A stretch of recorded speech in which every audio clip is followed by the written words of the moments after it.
আসসালামু আলাইকুম।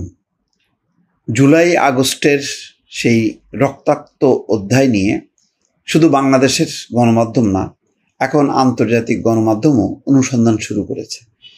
বিবিসি আরেকটি রিপোর্টে সেই 5ই আগস্টের ঘটনার প্রবাহ অনুসন্ধান করেছে। সেখানে যাত্রাবাড়িতে যেই ভয়াবহ হত্যাকাণ্ড সংঘটিত হয়েছিল তার চিত্র তারা তুলে ধরেছে এবং যাচাই বাছাই করে স্বাধীনভাবে যে এইগুলি যাতে কোনো ফেক কোনো ভিডিও না হয়, সমস্ত ভিডিওগুলো তারা যাচাই বাছাই করে দেখছে যে কমপক্ষে 52 জন নিহত হয় 5ই আগস্ট বিকেলে 3টা-4টার মধ্যে। কমপক্ষে 52 জন নিহত হয়। নির্বিচারে গুলিবর্ষণ করে পুলিশ, যাত্রাবাড়ি থানার পুলিশ জনতাকে লক্ষ্য করে, এবং পরে টিকতে না পেরে তারা পেছনে একটা অস্থায়ী সেনা ছাউনিতে গিয়ে আশ্রয় নেয়। তারপরে জনতা যাত্রাবাড়ি থানা দখল করে সেই থানা পুড়িয়ে দেয়। সেখানে 6 জন পুলিশ মারা যায়।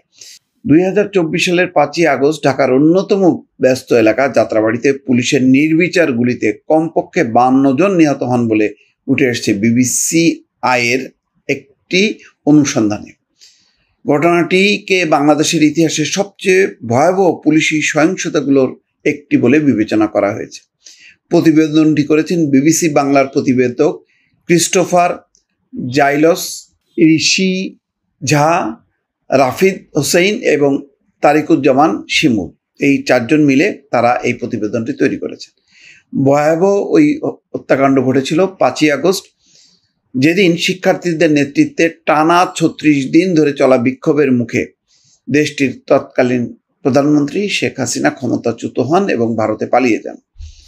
গত বছর সরকার বিরোধী বিক্ষোভের শেষ দিনে ভয়াবহ ঘটনাটি কিভাবে ঘটেছিল সেটি বের করার জন্য তখনকার শত শত ভিডিও, ছবি এবং প্রত্যক্ষদর্শীদের সাক্ষ্য গ্রহণ এবং সেগুলো বিশ্লেষণের পাশাপাশি সরেজমিনে বেশ কয়েকবার যাত্রাবাড়ির ঘটনাস্থল পরিদর্শন করে বিবিসির অনুসন্ধানী টিম। জাতিসংঘের প্রতিবেদন এবং বিভিন্ন গণমাধ্যমে বিষয়টি নিয়ে নানা খবর প্রকাশিত হলেও নির্বিচারে হত্যার ঘটনাটি কিভাবে শুরু হয় এবং শেষ হয় এবং তাতে কত মানুষ হতাহত হয় সে সম্পর্কে বিবিসির অনুসন্ধানে এমন কিছু তথ্য এবং বিবরণ উঠে এসছে যা আগে সেভাবে সামনে আসেনি। সবাই আমরা মুখে মুখে জানি যে যাত্রাবাড়িতে ভয়াবহ সহিংসতা বা সংঘাত হয়, সেখানে বহু মানুষ মারা যায়। কিন্তু কত মারা যায়, কিভাবে মারা যায়, কোন প্রেক্ষাপটে, তার কিন্তু বিস্তারিত তথ্য বিচ্ছিন্নভাবে পাওয়া গেছে, কিন্তু একত্রিতভাবে পাওয়া যায়নি। আন্দোলনকারীদের উপর নির্বিচার গুলি এবং হত্যাকাণ্ডের বিষয়ে বক্তব্য জানতে বাংলাদেশ পুলিশের সঙ্গে যোগাযোগ করা হলে তারা স্বীকার করেন জুলাই গণঅভ্যুত্থানের সময় এই ধরনের দুঃখজনক ঘটনা ঘটেছে। সেখানে তৎকালীন পুলিশ বাহিনীর কিছু সদস্য অতিরিক্ত বল প্রয়োগে লিপ্ত হয়েছিলেন এবং আন্দোলনকারীদের নিয়ন্ত্রণে অপেশাদার আচরণ করেছিলেন। অনুসন্ধান চলাকালে ঘটনার এমন একটি গুরুত্বপূর্ণ ভিডিও বিবিসির হাতে আসে যেখানে 5ই আগস্ট বিকালে যাত্রাবাড়িতে পুলিশের গুলিবর্ষণ শুরুর কিছু মুহূর্ত দেখা যায়। ভিডিওটি এমন একজন আন্দোলনকারীর মোবাইল ফোন বিবিসি সংগ্রহ করেছে, এমন একজনের মোবাইল ফোন থেকে ভিডিও সংগ্রহ করেছে যিনি নিজেও সেদিন পুলিশের গুলিতে প্রাণ হারান।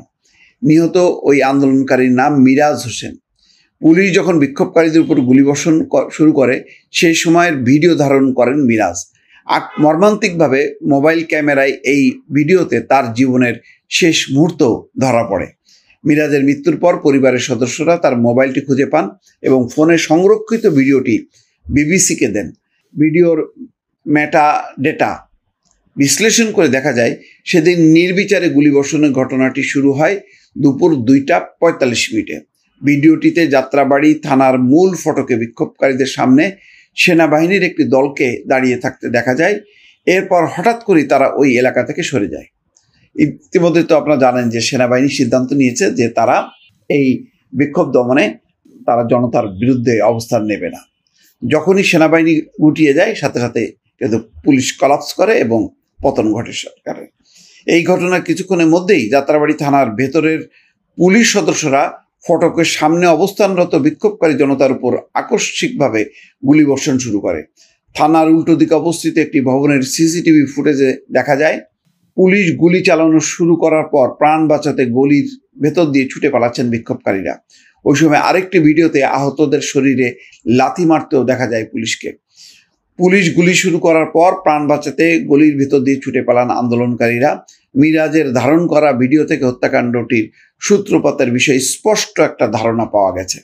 সেই সঙ্গে এটি আরও দেখিয়েছে যে যাত্রাবাড়ির অন্য আরেক দিনের একটি ভাইরাল ভিডিওকে ভুলভাবে কিভাবে 5ই আগস্টের হত্যাকাণ্ড ভিডিও বলে দাবি করা হচ্ছে। অর্থাৎ এর মধ্যে অন্য একটা ভিডিও দিয়ে বলা হচ্ছিল যে এটাই হচ্ছে, কিন্তু সেটা সঠিক না। বরং মিরাজের কাছ থেকে যে ভিডিওটা পেয়েছে বিবিসি, সেটা তারা যাচাই বাছাই করে নিশ্চিত হয়েছে যে কখন কিভাবে হত্যাকাণ্ড সংঘটিত হয়েছে। দর্শক ভালো থাকবেন, আল্লাহ হাফেজ।